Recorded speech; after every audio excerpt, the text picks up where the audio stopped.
Hey, peace world. Thanks for pressing play on another Pay Me No Mind sports and entertainment video. Really could get into some other sports. I'm kind of intrigued by this, the return of Conor McGregor. I think that's this weekend, right?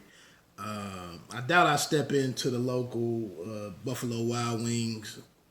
Go in there, I believe, and still catch those shows while you're in there. But I don't think I'm that interested. But I will check out the results, probably the result coverage. Guy hasn't had a win in like 2 or 3 years or something. That's out there. Also, I would have. I was trying to do like an early morning check in, live stream, and I didn't get my computer back, and I didn't really know how bad it was, but I guess some things were going on my live streams, and because my computer was jacked up, viruses and whatnot. So it was affecting the quality of the show. And if I was to get any interviews, I didn't have a lot of faith in the laptop working properly to allow people to hear what the guest was saying the right way. And so, with New Year and trying to get back and go a little hard on some things, I definitely wanted to make sure the quality of the show, my streams and everything was never an issue. You might get the right interview and it not come off properly because of your equipment, and then you've wasted, a fighter or trainer or, some boxing personality or whatever. You've wasted a guest's time, and it's already hard to get people to commit to your stuff anyway. So anyway, when I get that back, I don't know if I'll do a live stream Friday morning, but it is something I want to get into next Monday. And then definitely got some fights to recap. We have action tomorrow night on Showbox. We have a card Saturday with Elator Alvarez and the Michael what's my man's name? Sands? That doesn't sound right. I haven't seen the guy fight yet. I'm interested in checking him out. That's kind of what I'm interested. One of the intriguing things of this weekend is to check him out in action. Down to earth guy though. Down to earth guy. I like his story. That's a top rank on ESPN. Why does that name not sound correct? My apologies. Anyway, I wanted to get into Jaime Munguia, and I did get to check that fight out, and then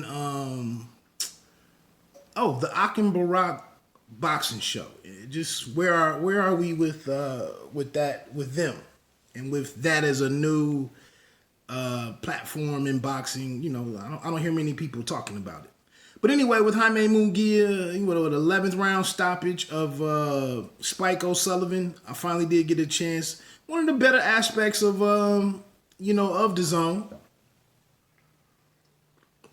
being able to take advantage of watching fights on demand if you don't watch them real time. And I don't know about you, man. But if we're gonna continue to have weekends, and it's jam packed for like the first 8 or 9 weeks of the boxing season, of 2020, it's fights on multiple platforms. Do you get burnt out? Too much of anything is a bad thing. But you can go back and watch this stuff on demand, which is how I caught this one. And, he did show some. I think he is what he is for the most part. I don't think, to look at him against the other world-class guys at middleweight, I don't think he does anything or has any certain skill or skill set, or has a skill set that's going to give any separation for him. Where he's just going to be stand out among those guys. But it is a situation where on any given night, he can get in there and put some things together and maybe beat one or two of them, or put on a good fight and go on and have a good career. He is a fighter. So I think some pluses for him is that he does have some size. He does seem to be able to take a good punch. He has respectable power. We'll see what he continues to learn and apply from Eric Morales. Not all of these former fighters are great trainers. But I think he's a guy, with what I've seen from him, he may need to learn to slow down a bit, be more patient, focus on pace and space is kind of a little concept that I'm seeing some fighters not be able to do or implement in their game plans and whatnot. But Spike, I think, tested him in all of the right ways. I don't think he's as big a puncher as they might sell him to be at times. I think he's a good puncher. But, Lemieux wiped, we thought Lemieux and O'Sullivan was going to be a pretty good fight. And I think Lemieux, destroyed him. So for him to go 11 rounds, I know he started a little slower. He was working the jab more, mixed in some head movement early on and was looking like a different guy. But the thing is, once the once the rubber hits the road, you get into a little bit of adversity, you kind of fighters tend to throw new tricks and new training out the window and kind of revert back to what they are. And maybe, with the fighter of the caliber of O'Sullivan, you could do that and it not hurt you that badly. You saw he got rocked there at the end of the fourth, fifth, or sixth round, one of those rounds. But he's a kid. I mean, not the most athletic guy. You don't have to be a great athlete in boxing. He's good when he can just come forward and bang. And, to get him to be more of a boxer puncher or a boxer, I think you just need to expand on those things and allow him to kind of fill out the 36 minutes of a fight. When can you get into this mode? I've been watching this trainer lately, trying to learn some more technical stuff, help me with what I'm seeing and how to describe it. A lot of these, it's funny because just a few videos that I'm watching, a lot of these things, fighters don't get to, it's difficult for fighters to apply these when they're facing other elite fighters. The more competitive is, you can't do all these tricks. You can't do all of these things. You might only be able to do one of them. Or you might only be able to do it in that one split second, a la, Deontay Wilder. So, again, I think it's good he has the number of fights that he has. Maybe there's a way for him to get to that lucrative fight with the Canelo Alvarez. The thing is for him to stay, it's people behind him that want to see him do well so that they do well. So just play your role. Like I said, this is a good win for him over a name, opponent. We know what he brings to the table. Moving on, I'm running out of time. Moving on to this, to the Ak Barak Show. I just wondered, is nobody really talking about them that much? Because they don't like them? They're not likable? Or is it because it's a subscription service on XM Radio? How many people pay for that? People don't want to pay for DAZN. People don't want to pay for Showtime. People don't want to pay for everything. So it's easier to just watch YouTube if you want to get some boxing. That's free. So is that part of it? But I think one of the things that I think it's a net plus with them being added to Fight Nation. I don't even know what channel that is on Sirius XM. But I think it's a net plus because, one, the guys have a lot of, they have relationships, good relationships, personal relationships with a lot of fighters from all promotional entities. Even though they're the DAZN guys, they have a lot of relationships with PBC guys. So I think just naturally with who they have on as guests regularly, they cross the lines a lot. And obviously, DAZN has a smaller number of fighters. DAZN has quite a good mix of Mexican fighters or guys who speak Spanish. Then they have the European guys. They're not readily available, especially during their time slot. So they don't get a lot of the DAZN guys unless it's fight week, or they're over here for training or something. So it seems like more often than not, it's tons of PBC guys on there. So that's what I'm saying. I think it's a net plus. We're getting to learn about local, guys in the States, domestic fighters. they have these relationships. The interviews are pretty informative. They're pretty carefree. They just had Clarissa Shields back on there. They're getting they get a different group of callers. And like I said, the Monday night and Friday night boxing show with the older guys, Randy Gordon and Jerry Cooney. I don't know, man. It's almost like with the longer that Ak and Barak have been on, they're probably going on show like 30 now or mid 30, low 30s. Honestly, those guys are just there just for something to do. I mean, I tune in with them, but I don't check them out the way that I once was because I have more. I have another alternative. Now, the one thing, there's some things you can nitpick about. They get into a lot of, they they throw the word culture around, indicating that they're talking about hip hop. Their background is from working with 50 Cent on his website, I believe. This is 50.com, I think. And they were doing whatever over there. But and it also seems like since they shifted over to radio, I don't know where they are with their video content over on the Zone itself. They keep saying that they got some new videos coming up, but I don't know what's going on with that.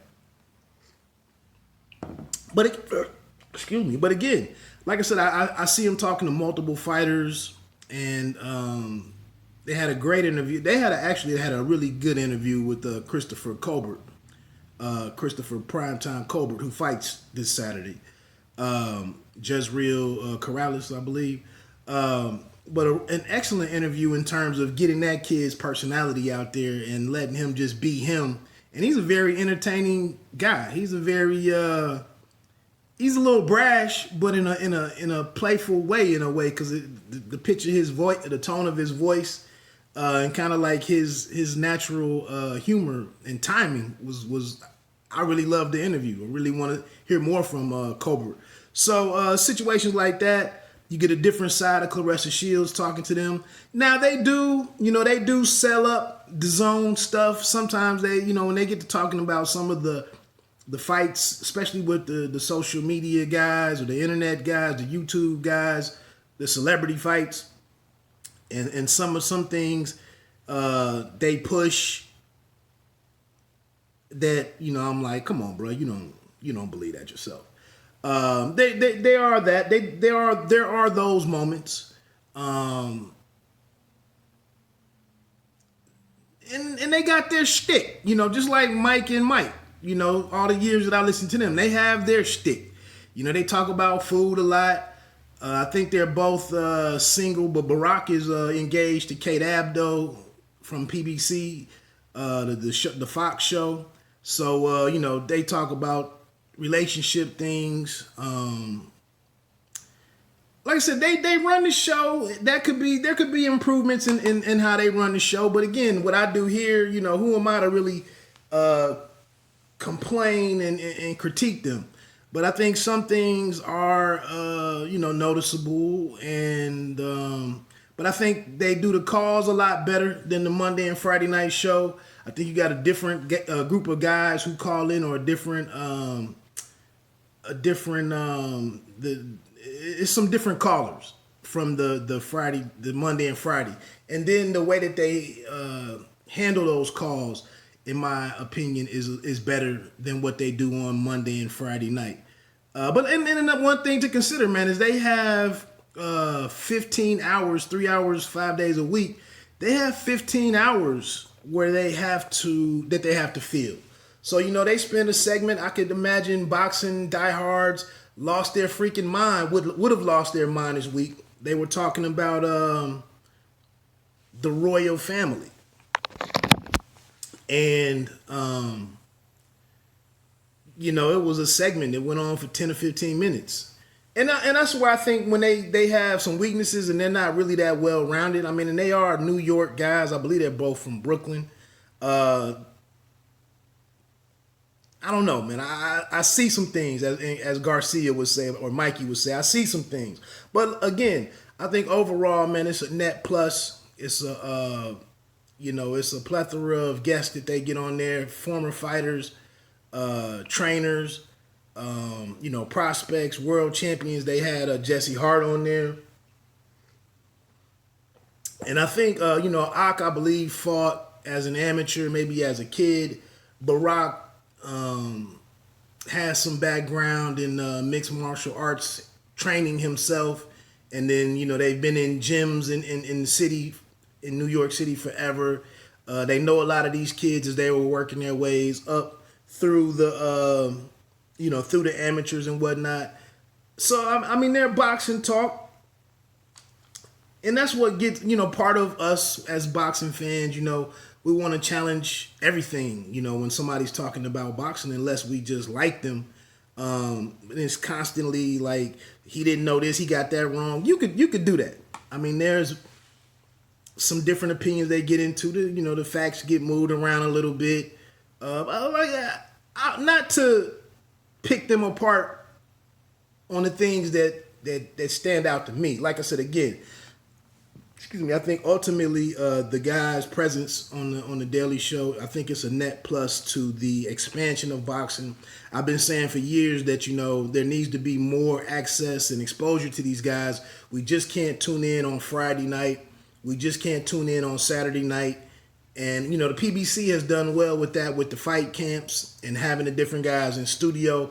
But I think that's still pretty much on the weekends or late at night, maybe on FS1, some of the replay stuff. And I don't have cable right now, so really it's not easy for me to get to FS1. And even my local channels are jacked up because I don't have cable. Getting to them, I think I just finally got a solution to be able to check out, network television more easily. And I'm kind of getting back reacquainted with where my channels are and how I can get to the programming that I would like to watch. So I've mentioned that on Twitter before. As I cut the cord, I also took a hit with watching local sports on network TV. So I'll be checking out more PBC content probably in real time now that I have that going. Because in my area, when I cut the cord, Fox was the channel that you couldn't get. And I spent a year and a half trying to figure out how the hell to watch Fox without the antenna. So anyway, I went double on this video than what I wanted to go. I know the sweet spot is to stay around 7 or 8 minutes and whatnot. But again, I'll probably start backing away from the vlogging type videos, maybe possibly doing more with the daily live streams when I get my laptop back. And then, of course, trying to stick to my Saturday or Sunday morning recap shows, depending on what the schedule is and depending on the level of fights. And if it was like Friday night is the Ergashev, I can't even remember his opponent. Detroit's Jericho O'Quinn is on there for his first televised fight in the Detroit area. I mean, Leonardo Tyner, Bundrich, these guys have been talking about O'Quinn for 3 or 4 years now. And he's just now getting here. So it'll be interesting to see how he looks. The Brandon Lee kid is on there. Tall, super lightweight. So I'll probably come on. I'm familiar with those guys and where they are with their growth and their journeys in boxing. So I'll try to get on Saturday. But like I said, the key thing is getting my laptop back. The program that I use, this is just housekeeping stuff. The program that I use, the guy called me and said I was going to lose all of that. It takes time to build that, but he said he was able to save it. So I need to get it back and see what I got to do what I do. So anyway, man, I know people probably got off of this joint like 11 or 15 minutes ago. So, and that's part of the problem with vlogging. If you don't stay in the pocket, keep it short, people give you like a minute and a half or 45 seconds or something. And so I just wanted to clear the air on a couple of things. And like I said, and maybe that's one reason why I don't see much about Ak and Barak is because people are only really checking them out on the snippets that are available on Twitter from the Fight Nation Sirius XM channel. Everybody doesn't want to pay for all of this stuff. We got 1 million subscriptions nowadays between television and then streaming services. Everything is going streaming basically. Even if it's TV, it's still active in the streaming space. And then you got, streaming music and so on and so forth. So like I said, with them being behind a paywall, maybe people are only catching them in snippets, and that's another reason. But again, I just was trying to throw some feelers out there to see if people are supporting the guys. I know it's easy to hate these guys because may not feel that they got it out the mud the way that some of the bigger YouTube channels, the way that they've built their audiences over the years. To see two more guys come from kind of social media, I don't think they were really YouTube. It might have been some This Is 50 stuff that they were doing on YouTube, some digital and video stuff. But, maybe they're just not in the circle. So, again, I think they do a fairly decent job. Let me get on off of here, man. Have a great day. Bite down boxing. Don't let them count you out. Pay me no mind. You don't have to be great to start, but you have to start to be great.